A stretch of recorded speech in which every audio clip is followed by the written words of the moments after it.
personalize their weapons when you know they're going to be running the same thing. Okay, so tower control on Starfish main stage. So this map is just going to be all about making sure you have those ink armors on tower and can push up into their base. So let's see how they fare. Team comps coming up for both matches from both teams. As the game's starting up really quick here, I'm excited to see what we got. Okay, and for the weapon comps coming in, we have is that a 96 gal? That's exciting. And it looks like actually kind of a different comp coming out of Silver Sanction SaiKai. We have double 10 attack and then double ink armor. Let's see how we have SaiKai kind of flanking more to begin with, while Silver Sanction is centralizing its approach to the objective. We do have Kira doing what he can in the middle of the map here. The Octobrush does fall on the side of SetToDestroyX, so they're going to be playing with this slight disadvantage at the start. 2 dropping on their side, though. Oh wow, and that ink bomb being so crucial. It looks like we have Shaq riding the tower already, almost having that inkjet to provide some additional pressure. Okay, and we do have the ink armor popped, and it looks like the tower is momentarily paused at that first checkpoint. Okay, and we do have Hexen right now showing what the Octobrush can do, but before going down to Red, aka Brandon, on that Tri-Slosher, running so much ink armor, trying to make sure those bombs, or the auto bombs in that case, are no problem to him. Shaq is powering through with that inkjet. Can he get a kill right here? Yes! Does get the kill on Penguin, jumps all the way back to tower, and we do have this push continuing. Looks like they are almost past that first checkpoint, but someone needs to stay on tower. Can he get this kill on the brush before getting taken out? No, does see it as best to back up, but Silver Sanction SaiKai is just powering through right now. That was a very clutch kill on the side of the inkjet user Hexen, trying to make sure they can get them pushed out of their base, and we see Hexen doing exactly what he needs to. Okay, Hexen on the tower, looking to see if this push can continue. He's really making sure his teammates do have that proper support. As SaiKai does go 2 members down, can they start their first push of the map right here? No, Sufi actually getting an absolutely clutch trade. The only member left is Hexen, who's going to have to inkjet. If he did not inkjet, he would have died almost instantly there. At least he was able to delay the start of SaiKai's next push. Okay, it looks like we have an ink armor at the ready on the side of Red. He's going to be calling out a member right there, Pangit. Pangit doing everything he can to get away from a 2v1 situation, but no! Ends up going down, and that is Kiver having to do cleanup duty as 3 members are down for SaiKai. Kiver looks like having special at the ready. Oh, hey there. I'm back. I had a little bit of technical difficulties there, but what's up, guys? SetToDestroyX absolutely doing a mean job, able to push through the middle of the map right now. This is their chance for the tower. 3 players dropping down on the side of SaiKai as SetToDestroyX is looking really strong on the tower push right now. Look at that 96 scout aim, or RNG, whatever you want to call it. That was some clutch shot arcing to get that kill. And Shaq actually getting 2 before they can get the lead, a 4-player wipe on the side of SetToDestroyX. SaiKai really good on the response there. They still have... Oh, actually, they did lose the lead there. They're going to try and take it back right now, though. We got Brandon playing very, very aggressive, looking to get behind those people, but unfortunately taken down by the 96 gal.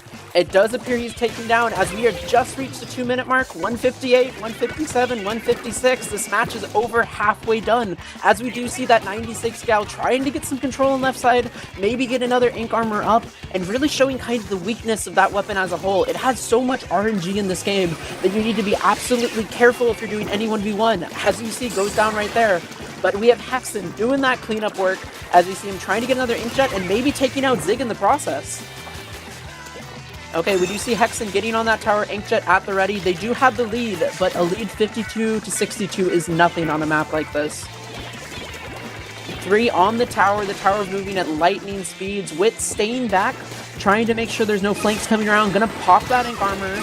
Was not able to give it to Hexen though, and SaiKai has an ink armor of their own to deal with. That is 1 member down. Can they get the kill? 2 members down. Red going absolutely huge. Needs to get the kill on the 96, but does make the smarter decision just to back off and live another fight. And we do have players trying to... We have SaiKai actually doing a really good job getting this tower back in. They want to push it up as far as possible, as they do need to look for that lead. We have about 40 seconds in the match, 39. Okay. So we do see Shaq doing everything he can right now, trying to make sure that tower stays clear. But we see that 96 scout just raining down such deadly shots from above. The 96 is so good at getting assists right here because if one shot hits a member of SaiKai, they're pretty much dead to another member. Okay, so we do see Shaq almost able to get the lead. We need 3 more points. Can he stay on the tower? Can he stay on the carrier? That's 2 to deal with. He gets 1. One more point, and no! 3 members down for SaiKai, 47-48. Not what they were looking for. We do see the Inkjet user of Sufi doing everything he can, trying to make sure they keep this game going. But that is 3 seconds left. He's gonna go down, and we have Wit right next to the tower. What a close match. That's not something I was expecting, even for teams of this caliber. 47-48, setting a pretty strong precedent as we continue in this set. And what an absolute just power play coming out from SaiKai at the start there, just to try and, you know, they got such a good early lead there, and it was just crazy back and forth for most of the match. Really good team fight ability coming out from both sides. Okay, and looking at those KDs, if you look at SaiKai, they completely outkilled Deadbeat, but Deadbeat just had the ability to form such stronger, tighter defense, and not necessarily getting the kills that they needed, but getting the turf that they needed, which in this game is even more important. Okay, and it looks like we're going to be going to what is actually okay, so just because I'm on this team, having a little bit of the insider knowledge here, SaiKai's favorite map and mode combo in the game currently is Rainmaker the Reef, mostly just because they like annoying the other teams who hate it. So it's going to be interesting to see if they take kind of their specialty on this map to push straight into what seems to be SetToDestroy's kind of impenetrable main defense. With everyone just kind of trying to lock in their weapons here, it's going to be interesting to see if we continue to see a brush coming out of SetToDestroy. I think a really strong pick on its map, just for the ability it has to pop the Rainmaker, zone with those auto bombs, and use its, you know, special painting ability to get away in a pinch. What I really hope to see out of SaiKai for this map is that double 10 attack again. Maybe Shaq on a splashdown weapon. It's one of his strong suits, just the ability to use that splashdown, not to get kills, but to reposition himself. But really, I think the MVP, if we're thinking about last match, was Kiver. Kiver on the side of SetToDestroy was always where he needed to be, making sure getting those clutch sprats and really just kind of shutting down SaiKai. And as we saw last time, Rainmaker on the Reef Extermination was able to do such a good job pushing in and get that knockout. But now we got 2 different teams on the plate. This is going to be a totally different match, and I'm excited to see what goes down. Okay, I'm going to let you take the lead for this one since I did so much of the last map, but I'm really thinking they're going to be going for that quick first pop. Yeah, no, absolutely. And the weapons on the top of SetToDestroy are definitely enabling that. They've got 2 10 attacks. Both are able to pop that Rainmaker bubble really fast. They've got the middle map control. This is what they're trying for right now. Wit doing what they can to get Brandon. And we are only 20 seconds into the match, 39-38, and almost have an Ink Armor on the side of Pangit. He does pop it, but is not able to save his member. Okay, just want to make sure I'm all synced up with you right now. Can you give me a countdown? Absolutely, 25-24. I think we're good. We are absolutely synced. And speaking of synced gameplay, Kiver is going in. The Rainmaker does die there. Absolutely clutch play by Sufi, making sure that they don't get a quick push to 30. Though he is leaving the Rainmaker at that pedestal, they need to be careful that SetToDestroy doesn't get a quick pop and do exactly what Extermination did last match. Now Sufi trying to shark. They've got this Inkjet ready. They're waiting for the opportunity to push it. Oh, unfortunately taken up by the Tri-Slosher. Oh, that's rough. Good arc by Pangit. Fantastic job. And Brandon in this 1v1 duel actually ends up winning it. He is able to pop the Ink Armor though, supporting his team even in the afterlife. Okay, and we see Zig, the dedicated Rainmaker holder for SaiKai right now, just hiding between bombs and shots and inkjets, and did eventually go down. And that is a full wipe. Wow, actually incredible coming out from SetToDestroyX. They're going up the front side. This is risky, but it might be what they need. They got down to 11 points. Not a single point on the board on the side of SetToDestroyX. It's not looking good for them. They've got their work cutting out for them, as there is just over 3 minutes left in this match. My heart honestly stopped right there. I was really afraid it was going to be that knockout, but no, SaiKai is still in it. We have Red, the Rainmaker holder, Something that's so interesting about the Rainmaker in this game is, in the first game, it was more of a liability. It would shoot a tornado, you'd periodically get a kill, but now it's an automatic machine gun of a weapon. Very terrifying for any team to approach. A lot of the times in Splatoon 1, it would be more or less like a 4 versus 3.5 when someone picked up the Rainmaker, but no, the Rainmaker in this game is a monster of a weapon, and it can absolutely find those kills. Yes, and it looks like finally trying to switch the scales, and we have members of SetToDestroy going down, but they really need to get control of their court. We just have so many members firing at Shaq. How is he still alive? Trying so hard, able to get the trade with the Inkjet. Brandon doing what they can. They've got the Rainmaker, but they're so pushed back into their base right now. There's so much yellow on the map. Even with this advantage in numbers that they have, they're having trouble finding the room to push out. And we actually have Brandon seeming to back up. Might take the way all the way around, but no, does decide to push up with Shaq. But there's Kiver right there again. He's just got to get it out. 2 people, 3 people down to the side of SetToDestroyX. This is their opportunity that they're looking for. This is their time to push left. They're going to be respawning soon, and they really need to be careful of all these auto bombs coming out on the side of their brush user. Red only has 25 seconds left, and that's going to be counting down even faster right now as they near that goal. Ink Armor up as they're looking for that push. They're down 1 player as well as holding the Rainmaker, so it's probably not the best odds for them right now, but they're doing what they can. Zig trying to stay alive. Rainmaker's still up, goes down. We have very smart play right now by Zig and Shaq, trying to stay alive, making sure they can have those members super jump in, so this push is not dead. And Shaq, is not able to pop the Inkjet. Oh my god! Kiver, look at him go! That's 3 people down from the Inkjet. Kiver, absolute monster right now with that special. If Shaq would have been able to pop that Inkjet, I am sure they could have at least gotten 1 more kill and stayed alive in that pushing area. But no, Kiver says not today, end of that push, and the map is already looking so yellow. And it's ridiculous just the amount of momentum that SetToDestroyX can actually work with right now. They have the lead, but they're not done yet. They want to keep pushing. 2 players down on the side of SaiKai, 3 players down, 1 on the respawn. They're still going. They've got it all the way up into the street. 3 players down now on the side of SetToDestroy. Fantastic response from SaiKai. They only have a minute left to try and get back in this game, though. This is very terrifying if you were SaiKai right now. They need to make sure they're getting every kill, and trades. Trades are not an option right now. Zig's smart avoid of that splat bomb. But we have, it looks like Moyo popping another Inkjet, just going absolutely in on this Rainmaker. And we got Brandon with the Rainmaker again. He's trying to do what he can to get it out of the base. They don't want to be stuck up there again. But he's got to go up against an Inkjet. 2 players down on the side of SaiKai. This is not looking good for them. Only 23 seconds left on the clock. And SetToDestroyX looks like they have the lead that they need to play comfortable and keep this game.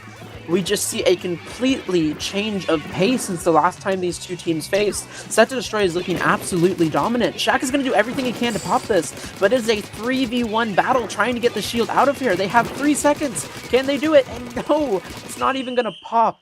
What a disappointing game 2 if you're SaiKai. But what an amazing match it was, though. The players were a little bit back and forth. SetToDestroyX doing such a good job dominating control of the map for the entire game. And even when SaiKai had the numbers advantage, they were still completely locked in just by the sheer power and control of SetToDestroyX, not letting them leave their base. 19 kills, 6 Ink Armors coming out of Pangit, or otherwise known as Wit. What? That's almost unheard of. Fantastic play, and being the top slayer with the Tri-Slosher definitely shows how good that weapon is in the current meta. Thinking back to the team comps right now, I think the thing that's most hurting SaiKai in this matchup is typically they run their Octobush player Chip. And Chip's just map control and auto bomb usage is usually able to combat all those different Tri-Sloshers they're going to be facing. But I think really taking him out of the equation is why SaiKai is struggling so much right now. We do have another game coming up here, though. Splat Zones, Muscle Forge Fitness. We saw this in the last set, and it went pretty. It was actually definitely one of Extermination's most unsteady games from the set that they played. Definitely the most unsteady game, and it was just probably due to the nature of just the way their team works. But with these teams, it's going to be a completely different ball game. The teams are so good at pushing and holding control that it's going to be a totally different game on Splat Zones, which we haven't seen yet in this set. And we notice Power getting subbed in. I think that means we're about to see some Charger gameplay. First Absolutely, time we're seeing some Charger gameplay. And Power is known for his fire fin on Splat Zones, Muscle Forge Fitness, just because of how easy you're able to set up on top of those ravines with that splash wall. Very terrifying player to face here. and Power is just absolutely devastating on top of those Chargers. We've seen countless time and time again people say, oh, the Chargers aren't that good in Splatoon 2. You know, the game just made it hard. There's ink armor, there's no damage up, they got nerfed, it's, you know, it's bad. But Power says, I don't care.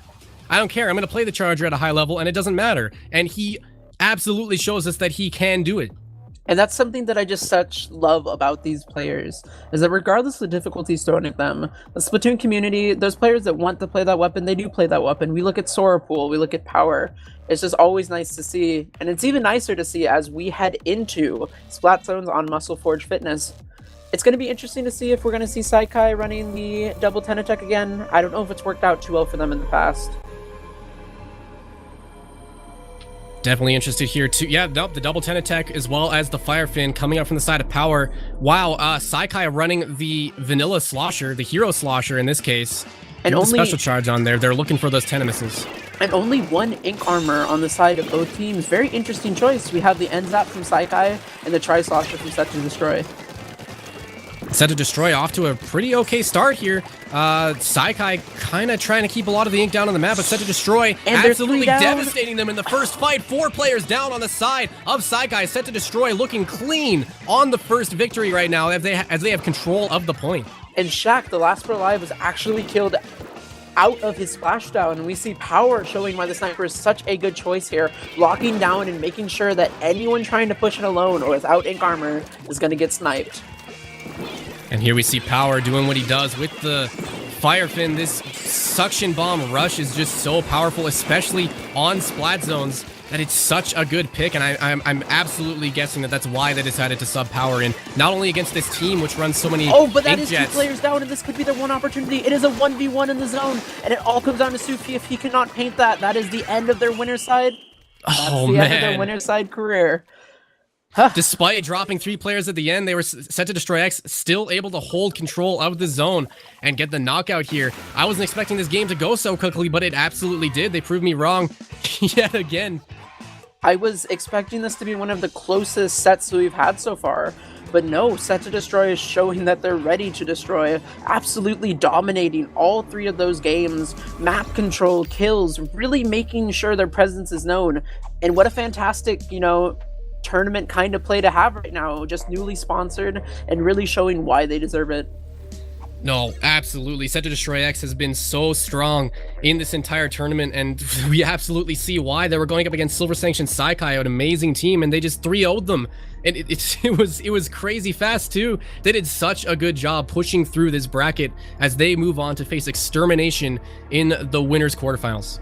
And yes, sorry, winners finals. Winners finals. Extermination